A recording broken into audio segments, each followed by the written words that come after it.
आणि आता आहे आम्ही पोलादपूरला आणि याच्या पुढे कशेडी घाट चालू होतो. तर अचानक आमच्या अशी खा झाली आणि कशेडी घाटात जायचा आमचा प्लॅन झालाय अचानक.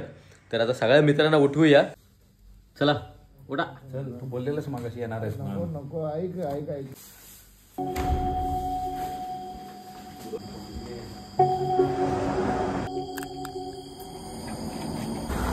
कुठला रस्ता कुठली वळण कसं